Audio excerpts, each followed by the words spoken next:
Então, meus amigos, vamos receber a deusa que se tem a maior boa vontade de vir aqui, prepara um estudo, envolvendo-a nas nossas melhores vibrações.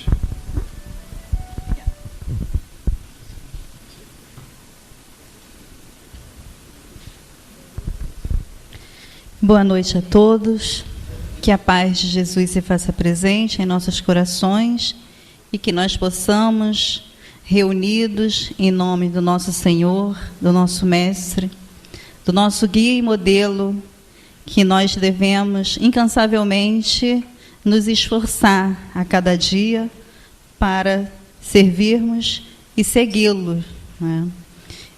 Poderíamos até continuar com a Dani, que estava tão bom, né? Ela falando aqui, o Gilberto também, a música, podem continuar, que está muito bom. Mas sempre com muita alegria que retornamos à casa de Eurípides Barçanufo, trazemos um abraço da Casa de Bezerra de Menezes a todos os nossos irmãos. Aqui estamos entre amigos, rostos conhecidos, né, que é tão raro hoje nós estarmos realmente entre amigos, né? E hoje o que nos cabe, na nossa reflexão, é um tema até muito interessante para nós, no atual momento em que estamos, é falarmos, né, da característica do homem de bem. Porque se nós espíritas não tivermos, como a Dani colocou, primeiro o conhecimento realmente de tudo o que está acontecendo, do que ainda vai acontecer, e termos o aprendizado, porque não basta conhecer, nós precisamos aplicar esse conhecimento. Aí é que está a sabedoria da aplicação. Então, estamos vivendo as características do homem, né, ao contrário do bem. Isso está se refletindo muito na nossa vida. Isso dentro do nosso lar, no trabalho, onde quer que estejamos, nós nos deparamos nessa situação de encontrarmos irmãos nossos que ainda se comprazem do equívoco, da ignorância, do mal. Não é um mal de uma forma cruel, nós sabemos que existem, mas realmente é a ignorância, o desconhecer do bem materializado.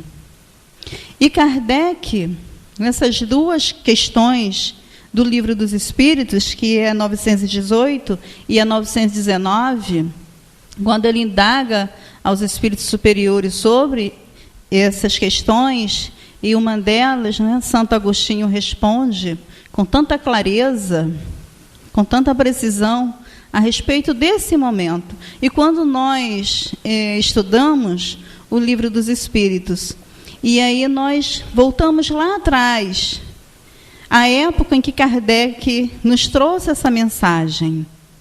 Quanto tempo tem? E o quanto isso é atual nos dias de hoje? E quanto será? Né?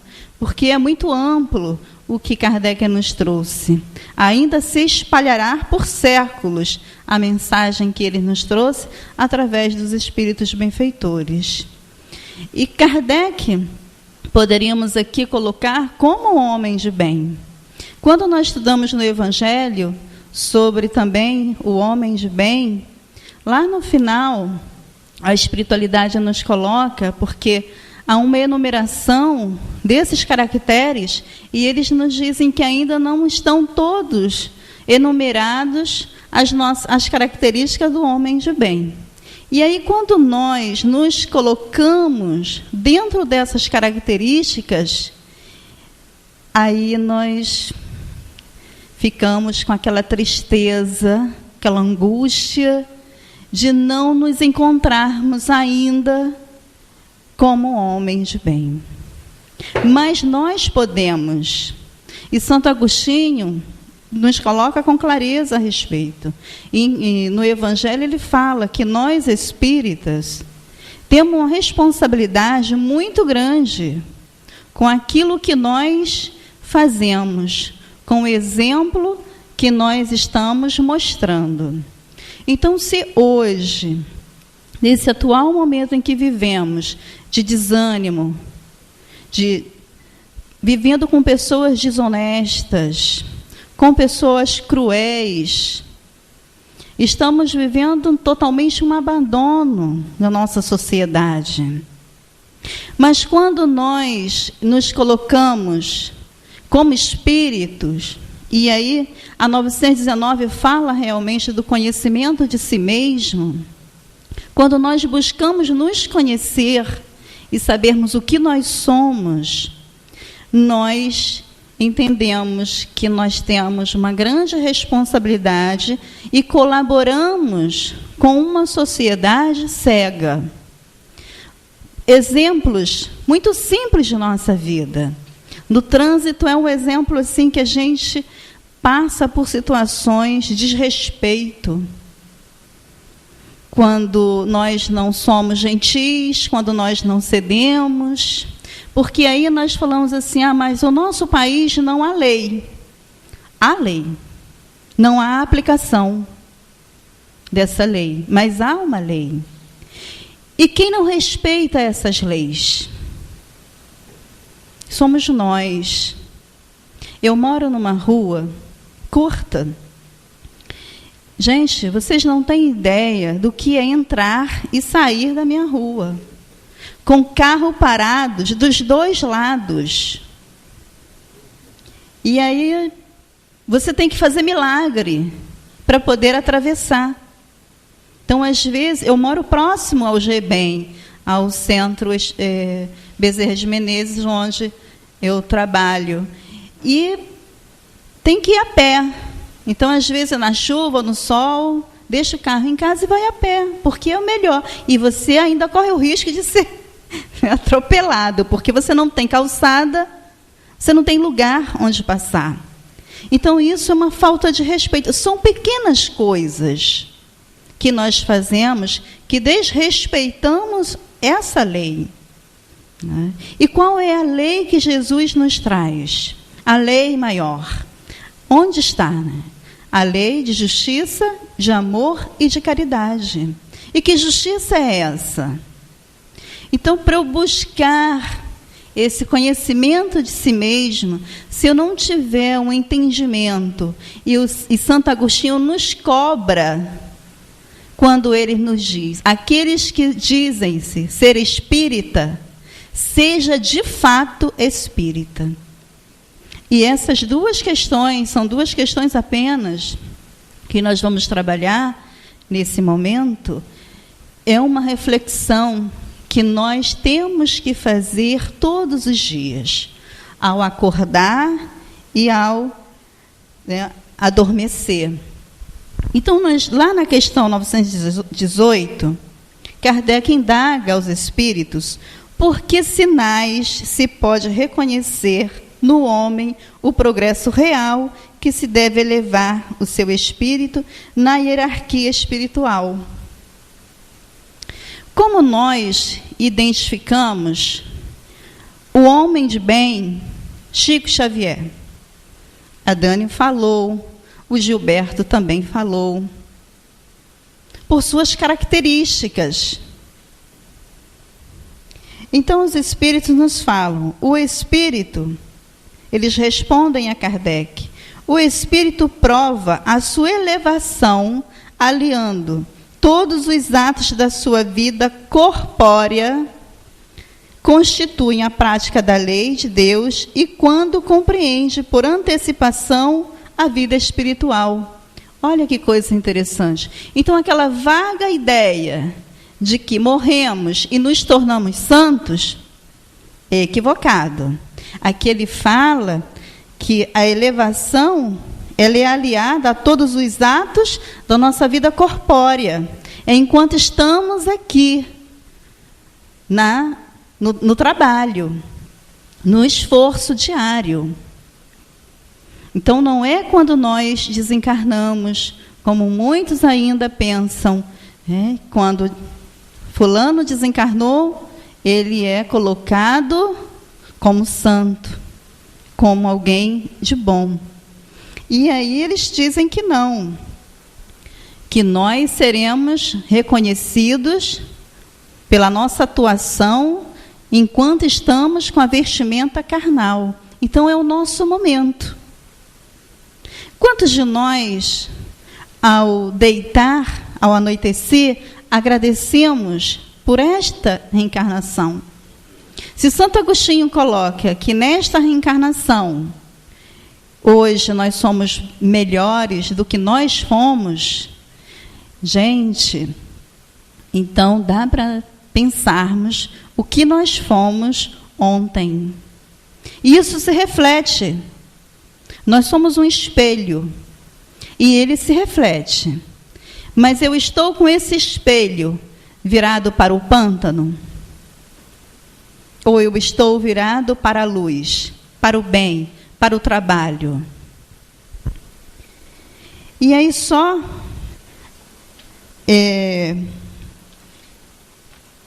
E aí Kardec, quando nós estudamos no Livro dos Espíritos, algumas questões são respondidas, por as instruções dos Espíritos, alguns assinam, e aí às vezes tem uma nota de Kardec.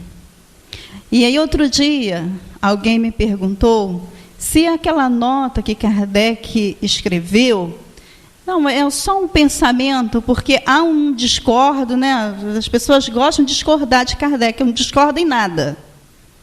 Eu acho que não tenho certeza que ele é um homem sábio e que ele nos trouxe realmente o que ele poderia trazer naquela época para nós, que até hoje não temos uma total compreensão dos seus ensinamentos. E aí nós respondemos, todas as notas que existem no Livro dos Espíritos, comentários que Kardec faz no Evangelho, em toda a sua obra, passou pelo crivo daqueles espíritos que assinaram a obra. Kardec não simplesmente resolveu, vou colocar aqui o meu pensamento, e colocou sem uma revisão. Tudo foi revisado, analisado e aceito. Então, não é somente uma nota, um pensamento de Kardec. E mesmo que fosse, mas passou, sim, pelo crivo de todos os espíritos bondosos. Então, Kardec ele vai colocando passo a passo de como nós devemos nos transformar num homem de bem. Como nós podemos conquistar essas características, essas virtudes de um homem de bem. Então, ele nos coloca primeiro, o verdadeiro homem de bem é aquele que pratica a lei de justiça, de amor e de caridade na sua mais ampla pureza. Olha a primeira colocação. Que dificuldade que nós temos. Como nós entendemos essa justiça? Porque nós ainda somos muito terra a terra. Nós não mergulhamos no espírito. Nós vivemos a matéria. Então, não é essa justiça frágil, não é uma sociedade corrupta, mas sim uma justiça absoluta que é de Deus, que o Pai criou, que o Pai trouxe para nós, homens imperfeitos, para a nossa elevação. Então, ele nos diz que o verdadeiro homem de bem é aquele que pratica a lei de justiça e de amor e de caridade na sua mais completa pureza. É o primeiro passo que nós temos que começar a prática. Outro dia eu recebi uma mensagem, dessas que a gente recebe, alguém, Gilberto deve ter recebido também, que a mesma pessoa manda mensagem para mim e para ele, falando que Jesus hoje é muito falado. E realmente é. Em todos os templos, ou até mesmo fora dos templos religiosos, ele é muito falado. Mas pouco vivenciado, pouco praticado. Já é um primeiro passo nós falarmos, nós ouvirmos a respeito desse Espírito que encarnou na Terra para nos trazer um meio mais fácil de evoluirmos, porque ele próprio veio nos mostrar. Ele enviou alguns dos seus precursores, mas não resolveu. Ele veio nos trazendo uma verdadeira doutrina de amor. E o segundo passo ele coloca: se interrogar sua consciência sobre os atos praticados, perguntará se não violou essa lei, se não cometeu nenhum mal, se fez todo o bem que podia, se ninguém teve de se queixar dele. Enfim, se fez para os outros tudo o que queira que lhe fizessem. Nós nos perguntamos hoje: o que eu fiz? O que eu deixei de fazer? Interrogamos a nossa consciência. Esse interrogar requer sinceridade para conosco. Quando alguém nos diz que nós cometemos um erro e nós não cometemos esse erro, nós temos uma tranquilidade consciencial. A nossa consciência está tranquila, porque eu não cometi. Eu posso ficar melindrada, chateada?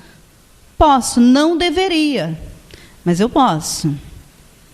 Mas se eu cometi realmente, a minha consciência vai dizer, eu posso até dizer, eu não fiz, mas em um momento em que eu me encontrar comigo mesmo, a minha consciência vai me dizer a verdade. Por que nós não utilizamos dessa inteligência que nós temos?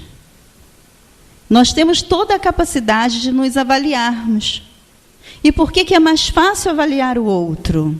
Por que é mais fácil mergulhar na consciência do outro? Porque nós, como a Dani falou muito bem, nós nos vestimos de um verniz que nós não permitimos mergulhar em nós mesmos. Mas eu posso passar uma lixa no verniz do outro e ver o que o outro tem de defeitos. Então, esse trabalho todo que Kardec coloca, que nós, na verdade, aqui, Santo Agostinho falando que nós devemos interrogar a nossa consciência do que nós fizemos, de todos os atos praticados. E não é somente o de hoje, mas o de ontem. Todos esses atos, eles vêm acarretando uma nódoa, mágoas. Elas se transformam em câncer.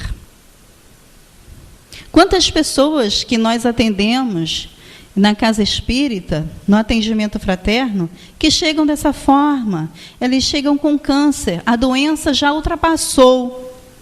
E aí, quando nós mergulhamos realmente na causa, nós vamos identificar que são nódoas de um passado que vem se camuflando, a pessoa não perdoa, ela não cria, ela não produz, ela mergulha naquela nódoa, naquela ferida, e ela vive aquela ferida.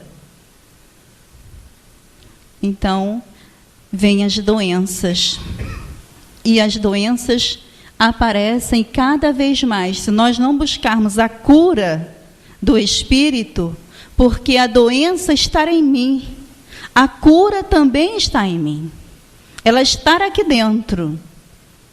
O remédio também está aqui dentro. Claro que eu vou buscar os médicos, eu vou buscar a medicina, a ciência, mas eu tenho que cuidar do espírito. Eu preciso cuidar da consciência pesada.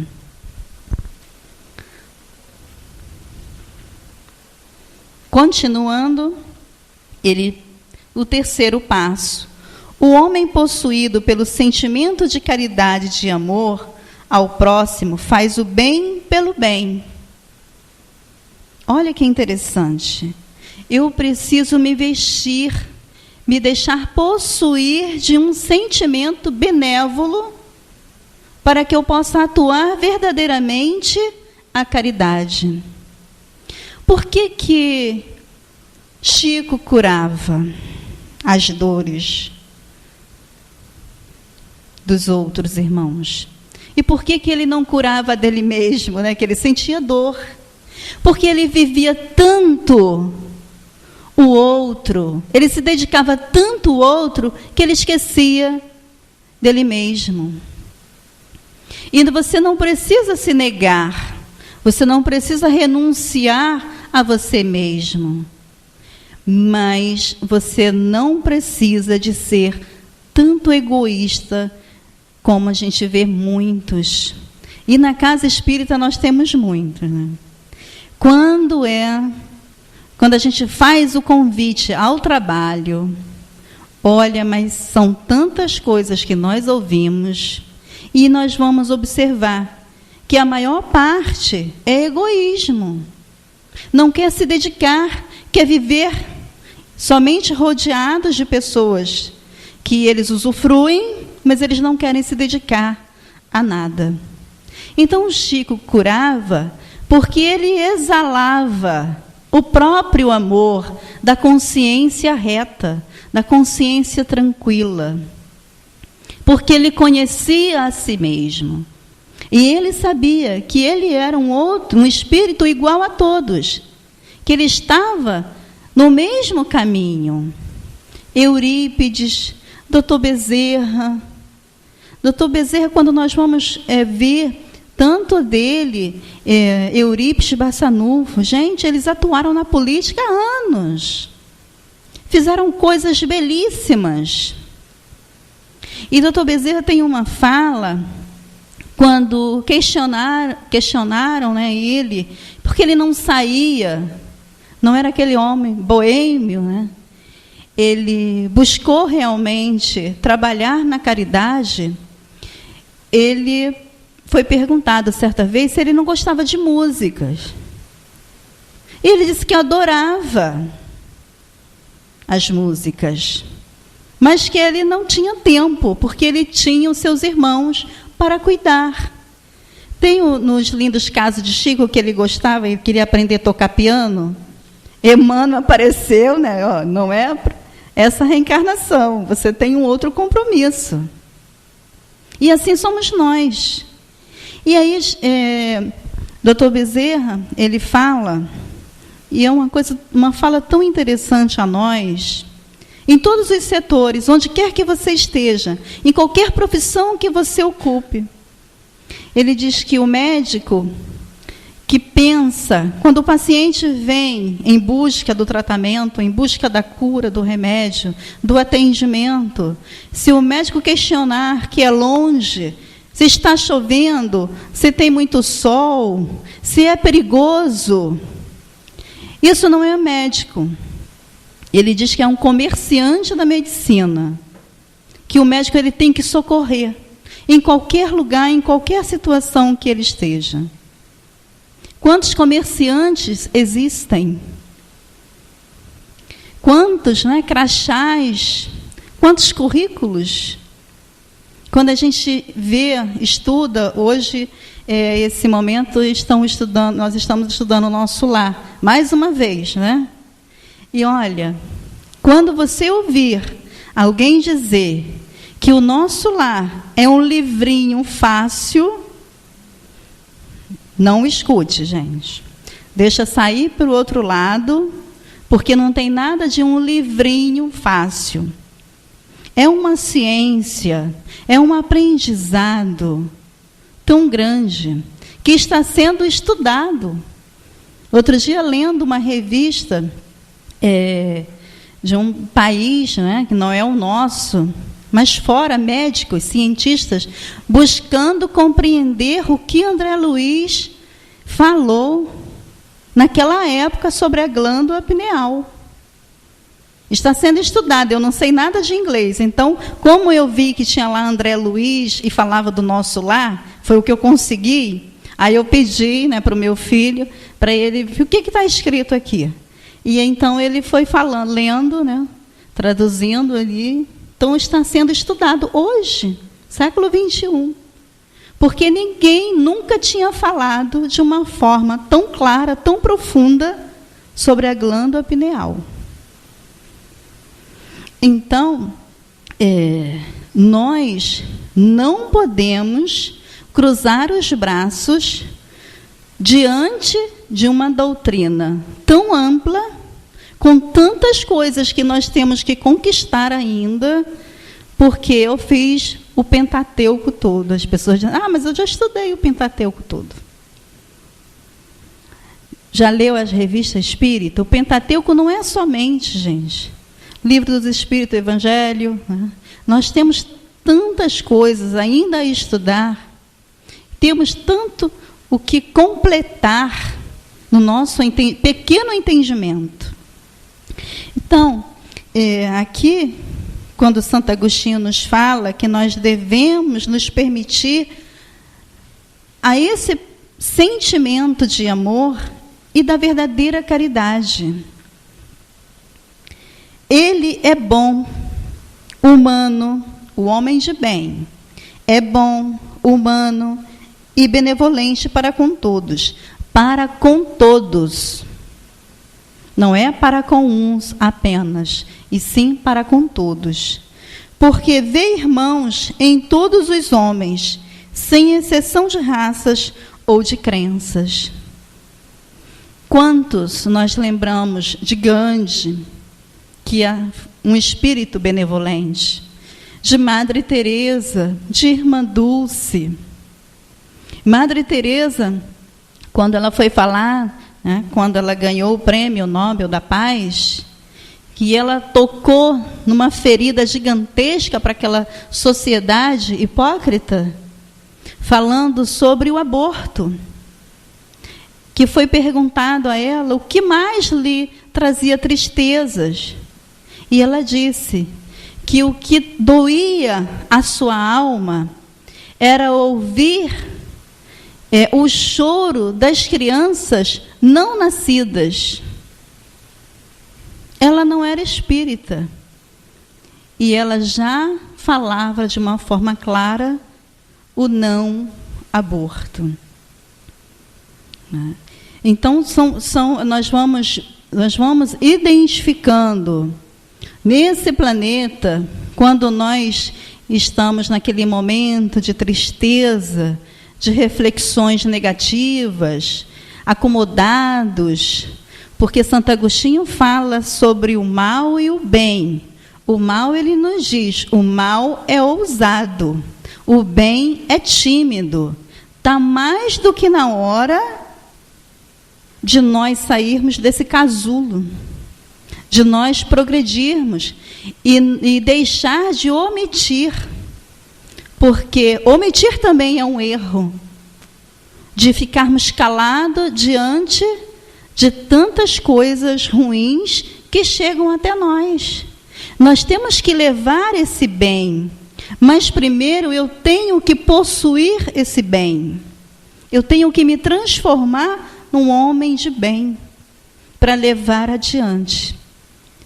Poucos espíritos hoje o fazem, mas Deus, na sua generosidade, Ele envia todos os dias esse homem de bem a estarem conosco. Sempre enviou, nunca nos deixará desamparados. Nunca. Olha a proteção que nós temos. Hoje, se nós nos permitirmos realmente tudo o que está acontecendo à nossa volta, e nós não podemos dizer que não é uma realidade, que é, infelizmente é, mas nós temos que sair. Se nós ficarmos com medo, o medo é o pior entrave para o nosso progresso. Ele nos paralisa. Nós não podemos ter esse medo. É claro que nós não vamos nos colocar em risco, mas nós precisamos sair. Lembrar dessa frase do Dr. Bezerra, né? Ir para levar o bem. E nós temos muitos espíritos trabalhando para isso. Nós imaginamos essa pleide de espíritos superiores reunidos com espíritos puros, como Cristo, a nos atender, a nos ajudar, a estarem conosco. Nós temos um anjo de guarda, nós temos um mentor espiritual, nós temos amigos que já partiram, que compartilham com o nosso trabalho, com essa alavanca que nós temos de nos transformarmos num homem de bem. Então eu não posso me dar ao luxo, ao prazer e dizer: ah, mas eu tenho medo, eu não vou, porque não vou me colocar em perigo, eu tenho filho, eu tenho isso. Gente, no momento que nós precisamos partir dessa para outra, acontecerá, onde quer que estejamos. E aí a pergunta que nos cabe: estamos de malas prontas? Qual é a vestimenta que nós estamos vestidos? Como está a minha consciência? Eu realmente fiz 50% daquilo que eu me comprometi?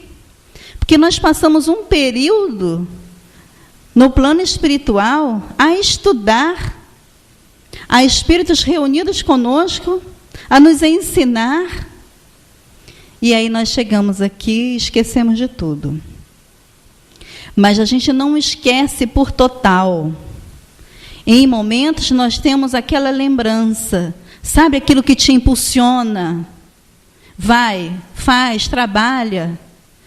São as nossas recordações, é o nosso anjo de guarda falando: olha, eu estou contigo. Então, o quarto, Santo Agostinho nos fala: se Deus lhe deu o poder e a riqueza, olha essas coisas como um depósito, do qual deve usar para o bem, e disso não se envaidece, porque sabe que Deus, que lhes deu também, poderá retirá-los. E aí aqui nós teríamos muito assunto para falar a respeito desse quarto item que Santo Agostinho nos fala. Do que adianta eu ter toda a riqueza do mundo, toda a beleza em minha volta, se hoje eu estou encarcerado? Se eu tenho 1 hora para ver o pôr do sol, do que me vale tudo isso? Do que me serve tudo isso? Se eu não tenho liberdade de ir e vir, se eu não posso ter o contato com os amigos, se eu não posso abraçar quem eu amo, do que serve tudo isso? Porque aqui mesmo tudo isso será retirado. E a minha consciência como está? Quando ela despertar, porque ela pode estar inerte, mas ela, em um momento, ela vai despertar. Se a ordem social colocou o homem sobre a sua dependência, trata-os com bondade e benevolência, porque são seus iguais perante Deus. Olha a igualdade, a equidade. Todos nós somos filhos de Deus. E Ele não abandona e não faz distinção de seus filhos. Deus usa de sua autoridade para lhes erguer o moral e não para os esmagar com o seu orgulho. É indulgente para com as fraquezas dos outros, porque sabe que Ele mesmo tem necessidade de indulgência e se recorda destas palavras do Cristo: que aquele que estiver sem pecado, atire a primeira pedra. Olha que interessante, Ele é indulgente para com as fraquezas do outro. É a caridade no seu maior sentido, que Jesus nos falou, da sigla BIP, né? É benevolência para com os outros, indulgência para com as imperfeições e o perdão das ofensas. Nós não temos condição de avaliar o outro. E, infelizmente, o nosso olho é de raio-x para com o outro. Mas para conosco é turvo. Então, essa indulgência que Santo Agostinho nos pede, e essa frase do Cristo, de Jesus, quando ele coloca, vê aquela mulher naquela situação do erro, ele diz: atire a primeira pedra aquele que estiver sem pecado, aquele que nunca errou. E por que nós, seres imperfeitos, nessa longa trajetória da nossa vida, podemos julgar o outro irmão, podemos condenar?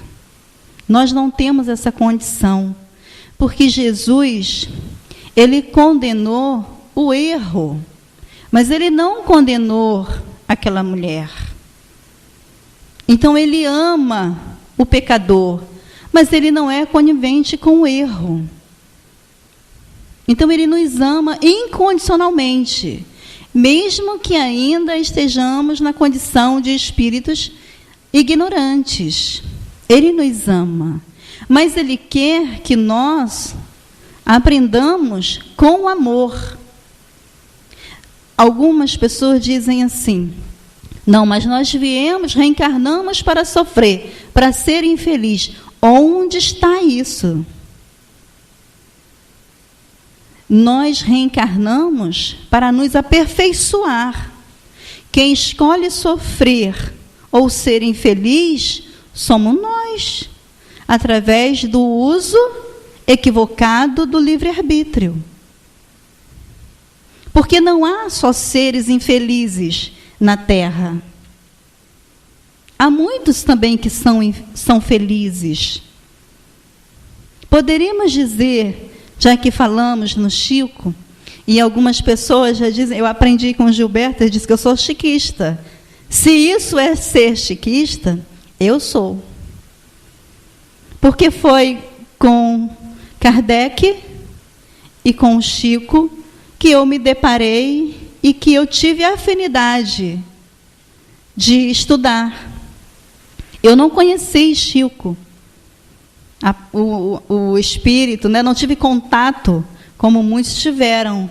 O contato que eu tive, que eu tenho até hoje, através da literatura que ele nos deixou.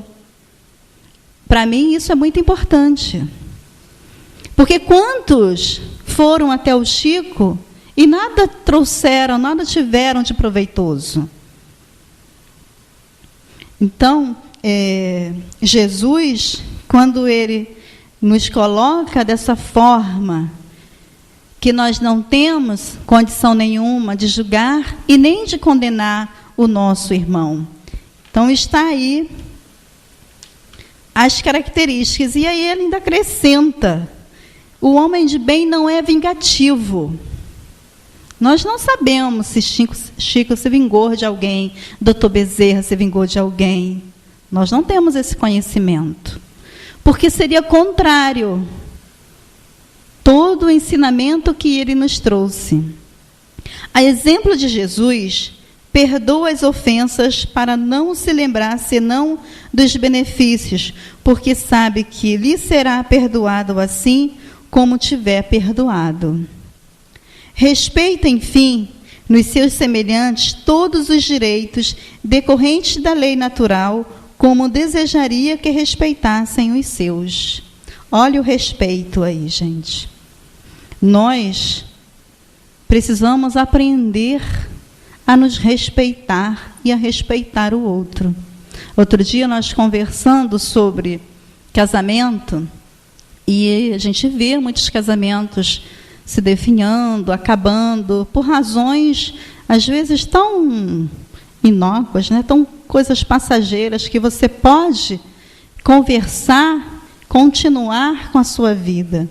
E eu disse, olha, no casamento pode acabar tudo, mas não pode acabar o respeito. E não é só no casamento. No nosso convívio de amizade, não pode haver o desrespeito. Temos que ter, por mais intimidade que tenhamos com o outro, nós devemos lhe um respeito, porque o respeito é uma lei e está junto dessa justiça de amor e de caridade. Então, se eu não tenho respeito pelo meu próximo, e o que nós muito percebemos, que cobramos respeito do outro, mas numa oportunidade que temos, somos desrespeitosos com o nosso irmão. E aí, Sócrates, lá no século V, né, antes de Cristo, quando ele começou, veio aquela frase do conhece-te a ti mesmo, ele saía às ruas, Sócrates, um homem muito inteligente, né, espírito enviado, ele saía às ruas de Atenas, às praças, e saía pelo mercado, pelas assembleias, indagando as pessoas sobre o conhecimento de si mesmo. Então ele perguntava: você sabe o que você diz? Olha que pergunta, parece simples, né? Mas você sabe o que você diz? Você sabe o que você produz na tua fala? O que você transmite? O que você espalha? E as pessoas, né? Você realmente tem certeza em que você acredita? Ah, eu não sei. A gente fala assim, né? Eu não sei. Você está realmente conhecendo aquilo em que acredita? Ou aquilo em que pensa? Ou em aquilo que você diz? Parecem perguntas muito simples, mas vamos refletir sobre elas. Então, fazendo essas perguntas às pessoas, Sócrates deixava as pessoas curiosas, a maioria das vezes irritadas, né? E na maioria das vezes surpresos.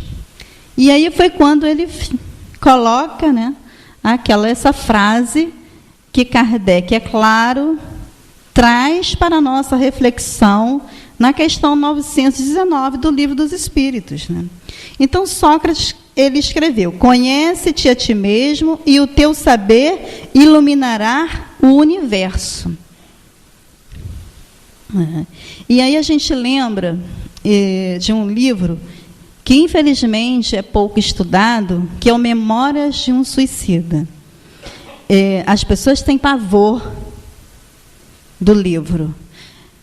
Não vou dizer a vocês que nas primeiras páginas do livro realmente a gente não se depare com situações desagradáveis.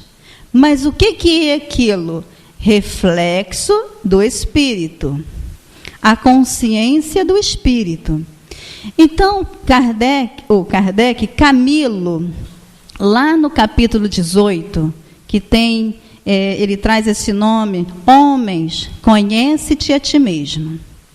Camilo foi um dos últimos, né, a reencarnar, porque ele relutou, ele não queria reencarnar, não queria passar de novo por aquelas provas duras, pelas expiações.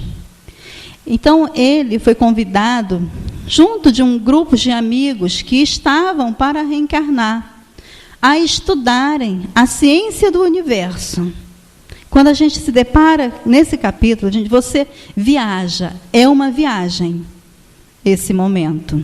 Então, você esquece todas aquelas memórias realmente, que são dolorosas, mas olha, aí é a opinião minha, é a minha visão. É um livro que eu mais me deparei com os ensinamentos do nosso Senhor Jesus Cristo.